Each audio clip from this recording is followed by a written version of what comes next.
Hello, I'm Mary Nightingale. Welcome to the Piper podcast, How I Grew My Brand.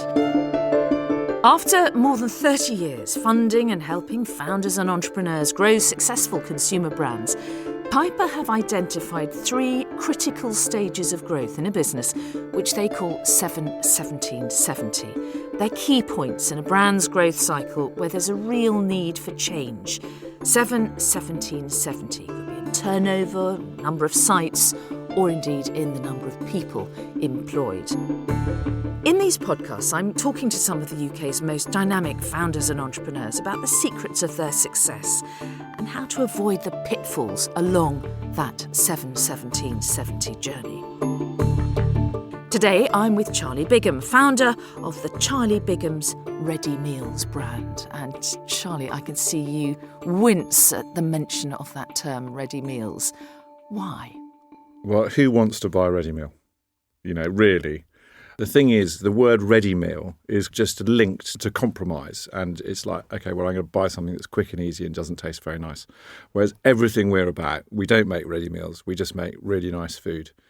There's no need to compromise. You can have something that's quick and easy to prepare, but still be absolutely delicious. And that has proved to be the case, has it? People really do buy into that.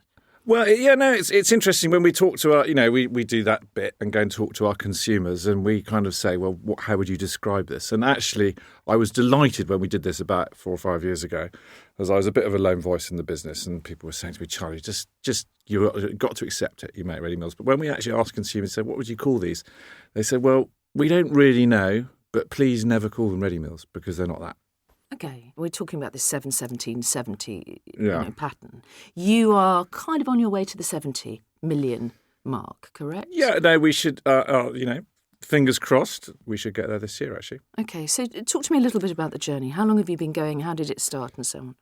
I started the business in 1996, so this is our 23rd year, I think.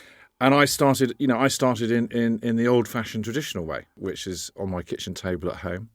Not having raised lots of money, but just with some savings of my own, and got going. And didn't really know what I was doing. Don't really know what I'm doing now, I guess, but I certainly didn't know then. And just thought I kind of in me there was a bit. I kind of just thought I'm not very good at working for other people. Didn't like being told what to do very much. So I thought I'd do something on my own, and food seemed like a good idea because I love cooking and I love food and I love eating, and then when I was a management consultant in the past, I kind of, with that hat on, I kind of looked at it and said, yeah, well, this is a big market. You can grow a business. You can kind of come in under the radar and grow from small to a sort of reasonable size. That seems like a realistic ambition to have. So I thought it'd be fun. And it has been. Are you traditionally an entrepreneur, would you say? Do you come from an entrepreneurial family?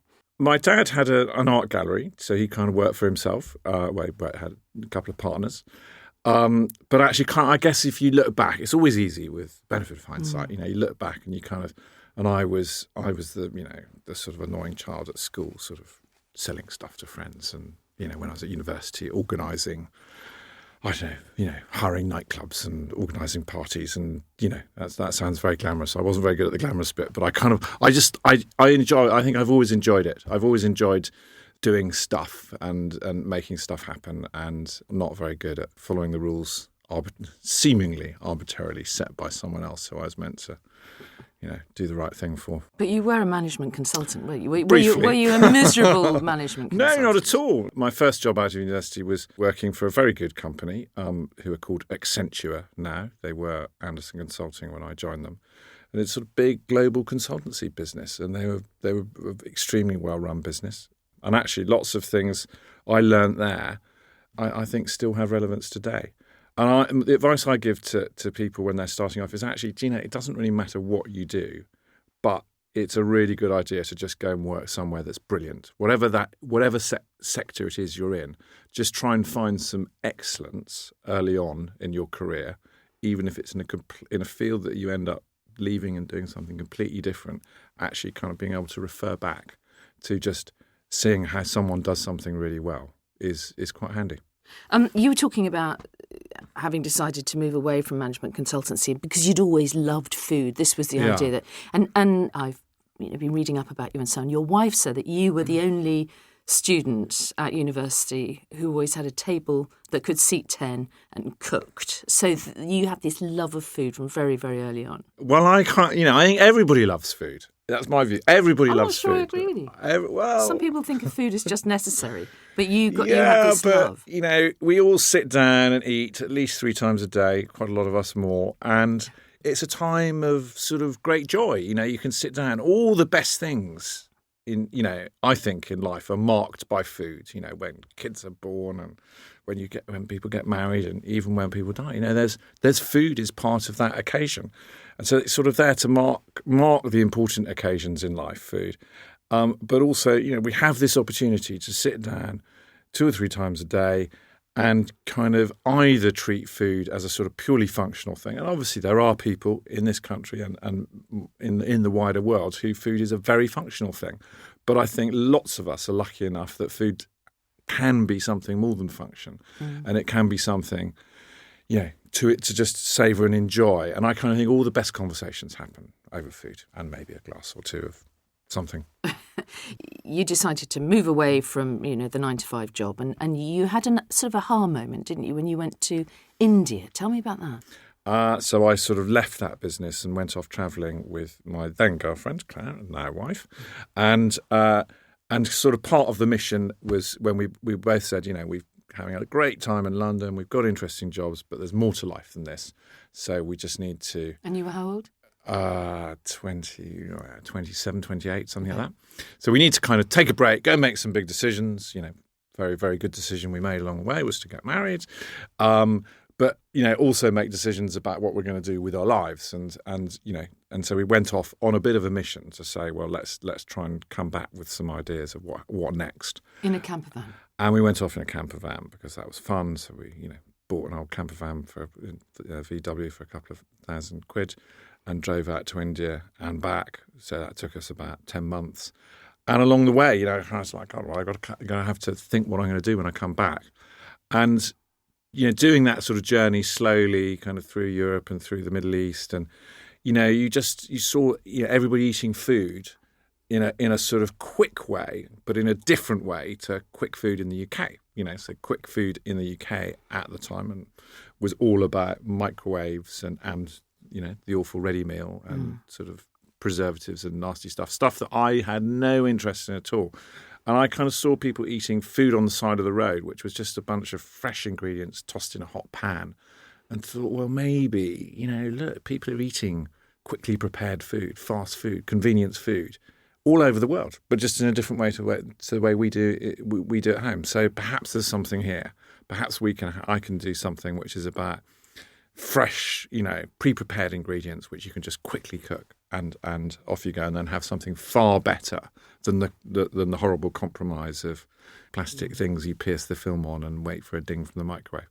So kind of that the kernel of the idea was born kind of actually as I was unable to go to sleep one hot, sweaty night crossing the border from Iran into Pakistan. But anyway, I came up with the kernel of idea, and then came back and worked it up, and the business has developed, quite a bit since then. But the kernel of the idea is still the same. Delicious, tasty food, quickly prepared, nice, fresh ingredients. How did you begin? Because you've always talked about the fact that you didn't really borrow a great deal of money or anything like that. Yeah. So how did it actually get started? Well, the first thing I did, I went and got a job in a delicatessen. So I thought, gosh, I know nothing about food. I better go and work somewhere. Lovely delicatessen just off the Portobello Road called Mr. Christian's. So I went and worked there for a few months. And that was good experience. And then just got going, made some stuff on my kitchen table and, went knocking on doors around London of shops and saying, here's an idea. What do you think? And luckily, a couple of small shops took me on, and then I sort of just carried on with that, and then knocked on doors of the likes of Harvey Nichols and Harrods and Selfridges and those places, and they were then, and I suspect still are, great places for new businesses to go, because they are. They're all brilliant shops in their different ways. But one of the things that's fantastic about them is they're always searching for new things. So they're open to new ideas. And they're, certainly my experience was they were the people who were making the decisions, it was a very sort of flat management structure, so quite, not big shops.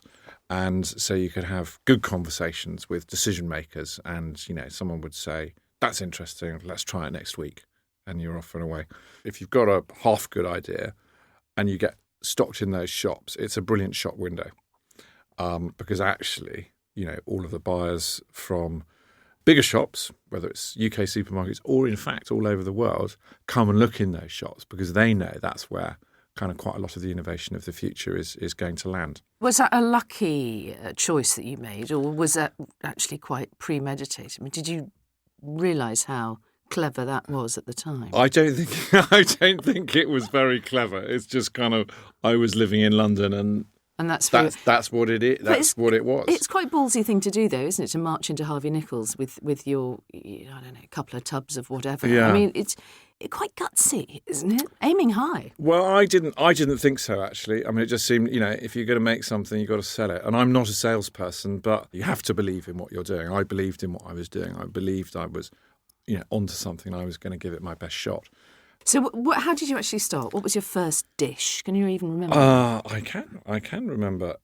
We had 3 dishes to start with. We had a zesty Caribbean lamb. We had a salmon dish, and we had a Sicilian chicken dish. Mm-hmm. And actually, where we started was,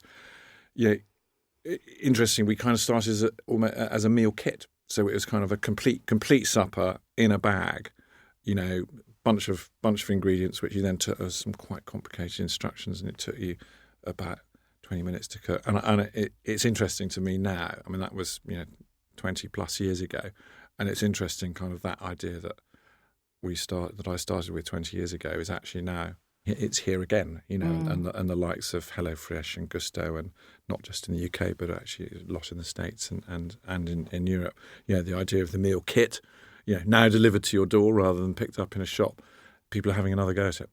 But back then, you moved on from that fairly swiftly, did you? We moved on from it because we found out a few things. I found out a few things. One of the things I did when I went and started selling in these shops around London is it wasn't just a passive sell, just sort of put it on the shelf and see what happens. I'd make the food in the day, and then in the evening, jump in a little van with my lovely chef who came and joined me earlier on, a guy called Mark, otherwise known as Spike.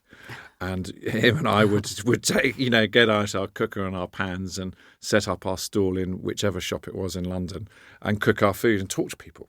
That's a kind of really, really valuable thing to do, is actually talk to who you're selling to. I mean, not the shops, but the end consumer. And the feedback we got was incredibly useful because people said, this is great, the food's fantastic, it's delicious.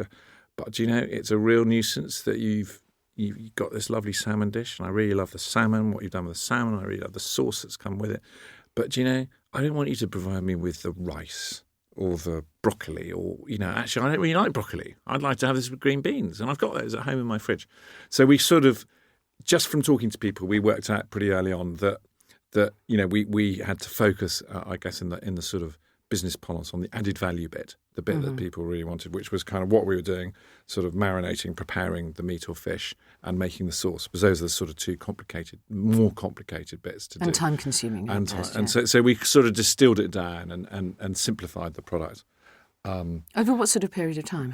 How long did it take you to kind of reach that ideal? Weeks. Oh, was it that quickly, was it? That's the nice thing, if you're out there talking to people, if you're talking to people in making food in the day, talking to people in the evening, you don't have to do that for many days in a row before you guess what, you get the same consistent message and you think, well, we've got to change. Just for clarity, but you're saying to begin with you provided the ingredients for people to make it themselves, no? Well, it was, so to begin with, it was a meal kit. Yeah. So you might have had a bag or a box with 15 different things in which you had to lots of pans and assemble and but they were recipes.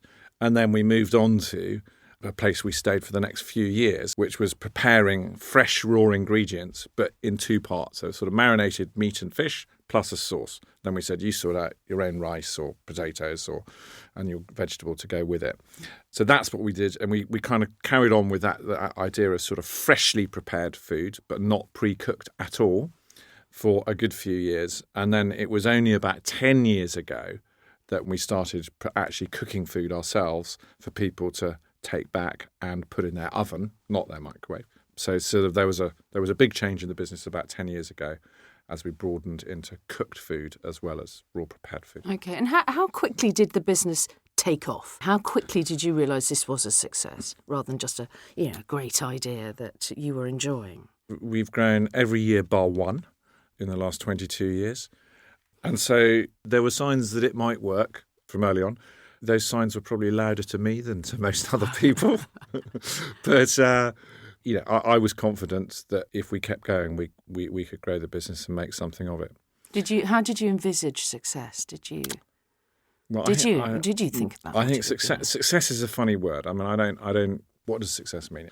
But I guess I had an ambition for the business from the start. I remember, right early on, I kind of, did the normal thing, and it's a really absolutely crucial thing to do. Is if you come up with a product or a service, you test it with family and friends. And I remember one friend saying to me, "So Charlie, what's the plan here? What are you trying to do? What's this business going to be about? How big do you want it to be?" And I said, "Well, I don't want it to be a small business." So I said, "I think the kind of first job is to try and get to about 20 million of sales, because then it will be a proper business." Pretty much from the outset, that's what I had in mind, was to try and have not a huge business, but a reasonable sized business which had a momentum of its own. And your name was always attached to it? That was kind of an accident. We had to have a name for the business, so I went to a friend of a friend who had a very successful design business in London and said, "Can you do me a favour for a few £100 and come up for a name and come up for a design for our business?" And they went off and did their designery stuff for a few weeks and then came back and said, "Well, we should just call it your name," which was, I didn't pay them very much. So, but I've got over the oddness of it, if you want, because it is a bit strange. Oddness? It is a bit strange. Is it? It is a bit strange. It seems rather egotistical. But I think it's quite good, because if we come to a sort of tricky point of, well, shall we do this or shall we do that? I can say to the team, well, look, it's got my name on it, so I've got to really believe in this, and I don't think that's quite right. So let's do this, and that's it's quite a good. It's quite. I think it keeps me sort of on the straight and narrow. How quickly did the business take off? And I'm thinking about the first sort of, if we're looking at the 7-17-70 pattern, 0 to 7. So I kind of think this idea of businesses having inflection points or whatever is absolutely right. So to get to the 7 million point, that took us about 7 years. What were the characteristics of those first 7 years? Working really hard. It was definitely not 9 to 5, and it wasn't 5 days a week. It was sort of 6 or 7 days a week. And my day quite often started at 6, and then I'd take a break to nip home for supper at some point, and then quite often finished late at night, because I was doing everything, sort of doing the accounts in the evening and stuff. So the first 7 years was really hard work. But in a good way, that was fine. It was exciting. It was fun. And the other thing about the first 7 years is money. It was really tough on the money side. There was every penny mattered. And that was partly because, I'd chosen to go down a route of not having any external investment. So we were sort of living hand to mouth. And that was very conscious, was it? It wasn't that you'd been to banks and were turned down or... No, it was very conscious. There's a route, and one of the early decisions you need to make is, are you going to go and raise some money right from the off? And if you are, then you are going to cede some control. Or are you going to, do it the long, hard way? It's a sort of tortoise in the hare, if you like. Maybe it was me. I just decided that it would be, I quite like to keep control. But the flip side of doing that is it's quite tough with no money. So 0 to 7 was hard work. What about 7 to 17? I understand that you found it was quite tricky from going from 15 to 20 London shops to national prominence in 70 stores or whatever. Yeah, well, actually, that all happened in year one, because when I originally set up the business, I thought I was going to be the saviour of independent food shops and delicatessens, And I could come up with this concept, and supermarkets were terrible places, and I would come up with this product that would be not sold in supermarkets. And someone early on said, well, look, Charlie, that's kind of a noble idea, but actually delicatessens and stuff, people, they're lovely, but people don't really shop in them very often. They're more food gift shops and fantastic and specialist, but they're quite niche, and you ought to go and talk to the nice people at Waitrose. So I followed that advice and picked up the phone and rang the switchboard to Waitrose and persuaded them that they should see me because I had this great product that they'd be mad not to stock. And you say you're not a salesman, my goodness. Well, no, I'm not. And Waitrose were fantastic at supporting me and supported me and the business the whole way along, and are still, our number one customer. So before we'd even made any food, I knew that we were going to be selling in Waitrose. My management consultancy experience, I guess, was quite useful there, because what I had been doing before was writing business plans and forecasts and all of that for other people. And now I had to do it for myself. And that if you know you're going to grow quite a lot, there's lots of moving parts you have to get right at that moment when you suddenly go from 2 people to, I think we went from 2 people to 20 people overnight. And, you need to have that well planned. What were the biggest challenges during that growth period? And what mistakes did you make? Oh, too many to even remember. I mean, it was just constant errors. And I kind of I think mistakes are a great thing. But I kind of think what you should do from when you make mistakes, and still making them today, obviously, is you should sort of learn from the mistake and move on. Okay. Give me an example of a mistake. I'm hugely, lucky in that I've got a brilliant team, and I've had, lots of people who've been in the team who've now moved on to greater things, and that's fantastic. But of course, along the way, I've made some ridiculous mistakes. I put a small ad in the back of, I think I put it in the back of The Spectator because I thought I might attract some sort of quirky, unusual people to work for us. Doing what? You mean chefs? I think I was looking for someone to come and work as sort of commercial director. Oh, right. In the small ads, right. In the small ads. I thought, well, why not? Why not? Just do it a different way. Save the fee. Save the fee.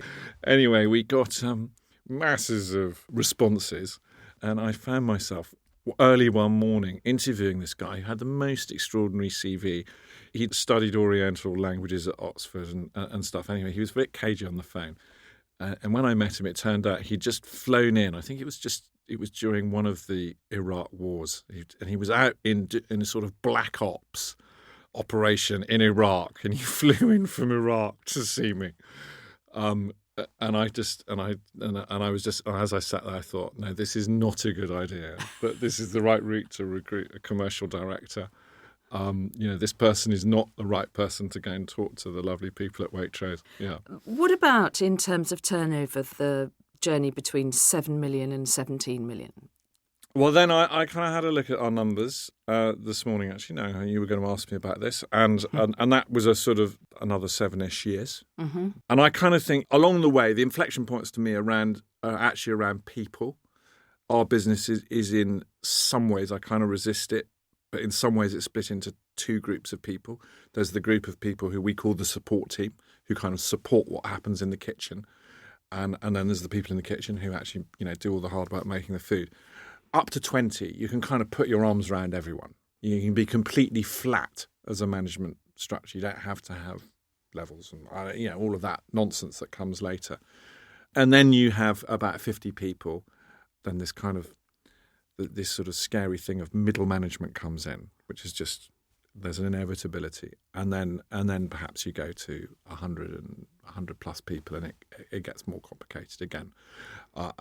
And we're now in that, we're sort of in that third stage. But that second stage, that is a complete change, when suddenly you have to embrace having layers of management and people doing things. And it's a really hard transition. Systems. And you have to put in systems, and you have to have, you have to think about being sort of at least semi-professional about, HR and things like that.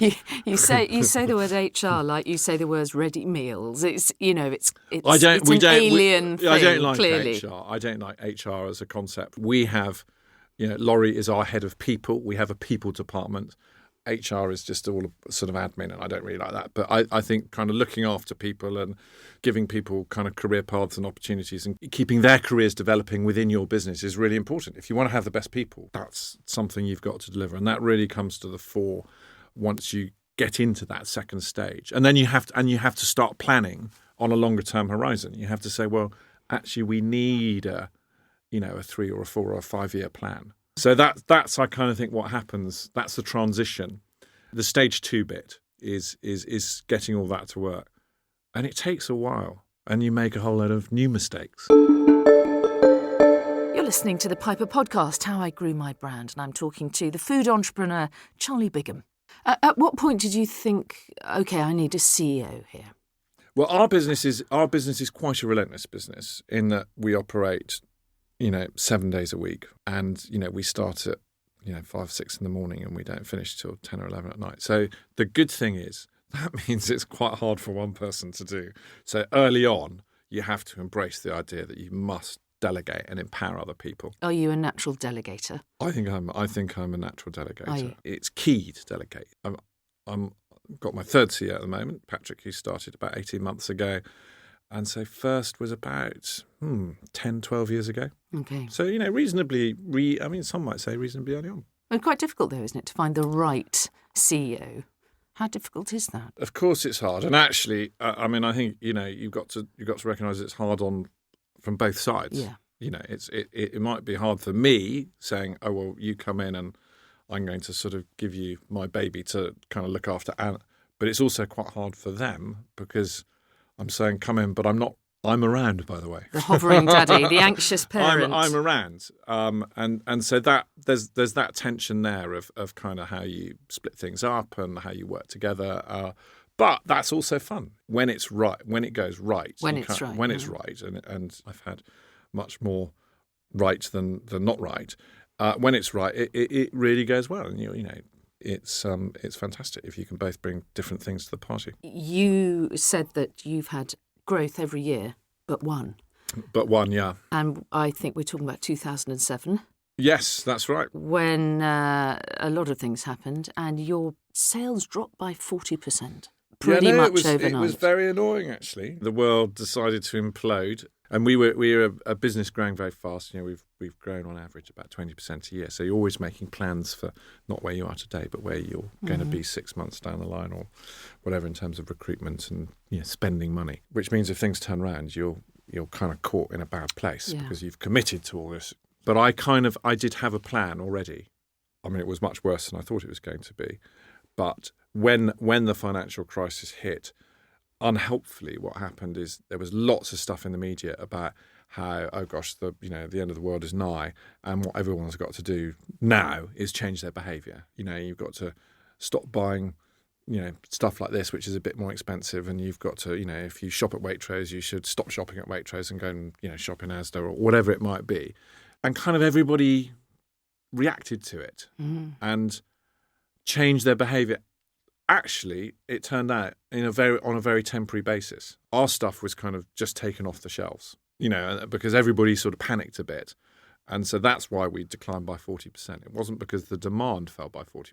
It was actually sort of what was available for people to buy. And then quite quickly, it became apparent to everyone that actually, no, people hadn't really fundamentally changed. And, what we do is not, we're not a sort of luxury. We're a tiny bit more expensive, but we're really good value for money. And actually, within 6 months, we were back in growth. So we just had a painful correction, which meant we had to restructure the business very quickly. I mean, what does that actually mean? Getting rid of people? Yeah, a third of the people left the business. Wow! And we did that in a week. It was really difficult. However, it was very painful, but it was a good time for us to sort of refocus and say, what are we really good at, and focus on our real strengths and stop doing a whole load of the stuff which we weren't doing very well and which was all kind of what sort of fun. stuff? If someone came to us and said, could you make this food? We'd sort of say, okay, that would be fun. Let's do it. We had to have a think. We had peaked at making about 450 different things every day. And with hindsight, none of them terribly well. And so then we went through a transition when we kind of reduced that from 450 to about 70.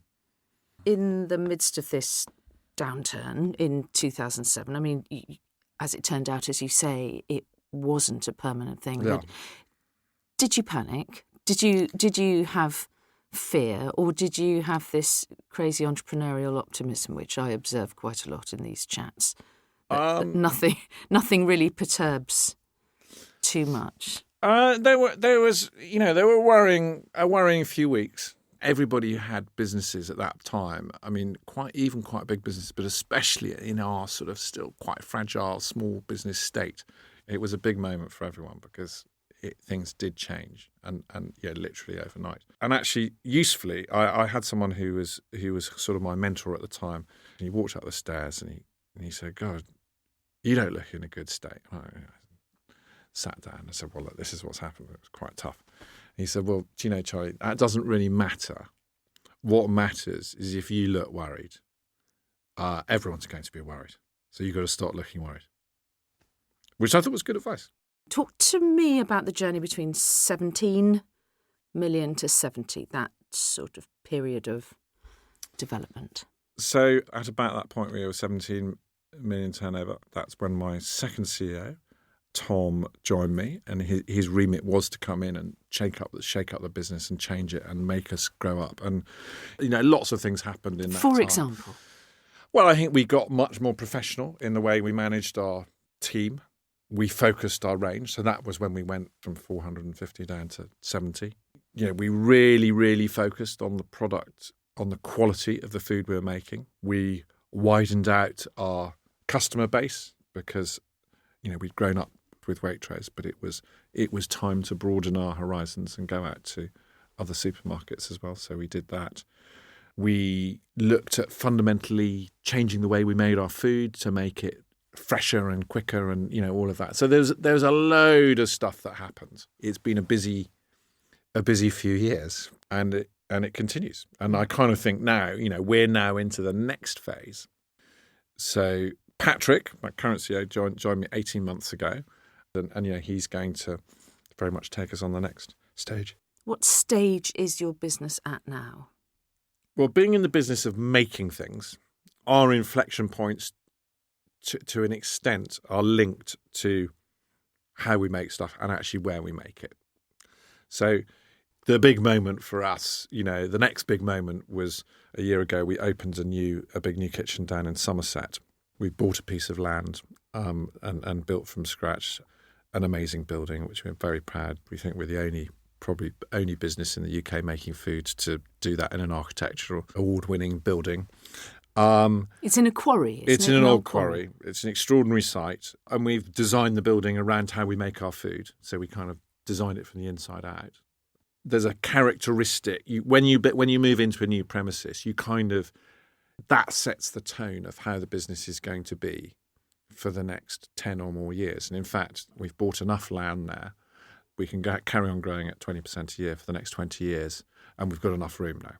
Wow. So that's a nice thought, and it belongs to us, so we don't have to deal with pesky landlords and all of that. And you call it a food production campus, is that right? Well, at the moment it's a building. It's one kitchen, but we have a master plan, which is that we'll build several kitchens there and sort of ancillary buildings and all sorts of grandiose plans, which I'm looking forward to coming to fruition over the next 20 years. We've gone kind of from 0 to 250 people. And we produce 60% of all the food we produce is now produced there. It's really exciting seeing what we've achieved in a year. There are some bits we know are not right yet, but that kind of is all opportunity. And if we've got 250 people working there today, our hope is that one day we might have 1,000 people working there, and that's quite exciting. And then that community, how that works. And it's this word community which I want to talk to you about, because I know you talk about preparing food in the right way or running a business in the right way. And this sounds like legacy stuff to me. This is broader, isn't it, than just making great food. This is making jobs, supporting people, supporting a community. Well, I have a few hobby horses, and one of my hobby horses is that we do things wrong in the UK. We're short-term thinkers. In business terms, we think in shorter term horizons than anyone else. Most businesses take 100 years to become a great business. I know there are examples today of the Googles and the Facebooks that have done it in, no time at all. But actually, they're the exceptions. It's the sort of Marses of this world and the Unilevers of this world, and they take 100 years. I want us, I think at the moment we're a good business. I'm really proud of where we are, but I want us to become a great business, and a great business has to be long term, and people want to work long term in a business. Fundamentally, they want to work long term, and if you're going to really look after people, you have to have a long term view. And that sounds a bit paternalistic and old fashioned, but I don't think it is. And we've lost this link between businesses being linked to their communities and people being valued for being people and all those things. So I kind of think, well, okay, everyone else can go and do their thing, but we'll do it our way.